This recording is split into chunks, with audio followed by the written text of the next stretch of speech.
अहो, आज मी शपथ घेतले, आजपासून मी तुमच्यासोबत अजिबात भांडण करणार नाही. वा वा वा वा देवा, धन्यवाद रे. दिवस कुणीकडे निघाला कोणास ठाऊक. पण मला सांग, शपथ कोणाची घेतलीस? आता आपण सुखाची व्याख्या काय केली? काम न करणे, बँक बॅलन्स भरपूर ठेवणे, गादीवरच झोपणे, उभ्याने जेवणे, बायको देखणी असताना हायवेवरून रोट्या आणणे आणि दोघांनी 3-3 रोट्या खाणे, ही भिकारपणाची जी लक्षणं आहेत, त्या भिकारपणाला आपल्याकडं हायर एज्युकेशन म्हटलं जातं. सोयाबीन काढून आला आणि चुलीला 2 तांगड्या लावून बसला. बायको म्हणली चहा घ्या, मी टेन्शन मध्ये आहे. काय काय होईल हे देशाचं? ती म्हणली देशाचं मरू द्या, दोतार जळालं तेवढं मागं वाढा आणि चहा प्या, आपल्याला तेवढंच दोतार आहे.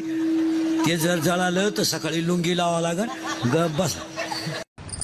तुम्हाला माझ्यासारखी शोधून सुद्धा सापडणार नाही. होय का? तुझं नाव टाकून आत्ताच फेसबुकवर सर्च केलं, 56 भेटल्या.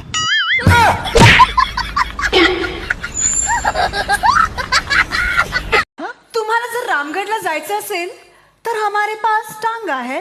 नहीं, काही गरज नहीं. हमारे 2 टांगा है, मेरे 2 हैं, इसके 2 हैं. 4 टांगा पे हम जाएंगे.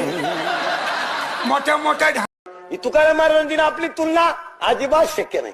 तुकाराम महाराजांनी 400 एकर जमीन दान, आपण 1100 रुपये देऊ द्या वर्गणी. 3 वेळा पाहतो एकाचा नीट लिहिला का, आणि 101 देणारा 3 वेळा शून्य डोकून पाहतो. मध्ये शून्य आहे का? नाही. मग 11 होण्याची शक्यता आहे. शून्य टाकावं लागेल. दादा, मला 500 रुपये दे. तुझी लई डिमांड वाढली बाबा आजकाल. पैसे का झाडाला लागलेत का? नाहीत पैसे माझ्याकडे. नाहीत काय?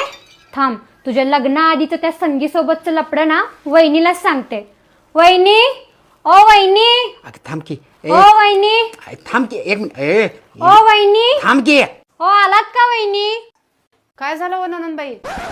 अगं काही नाही, दीदी म्हणाली होती वहिनीला 500 रुपये मागू का. मी म्हणलं तिलाच मी देतो पैसे, तिला कसं. मी 10 वर्षापूर्वी म्हणत होतो पोरगी बापाला लग्नाचा लय लोट ठेवणार नाही. निम्मे बाप मोकळे गेले पोरीने.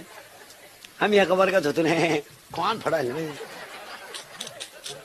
बरं, पोरी इतक्या बिंडोक झाल्या त्या 2-4 वर्षात. चांगल्या पोरानं प्रेमच करीन हो. पोरगी हुशार पोराच्या नादीच नाही लागत, एकदम भंगरी.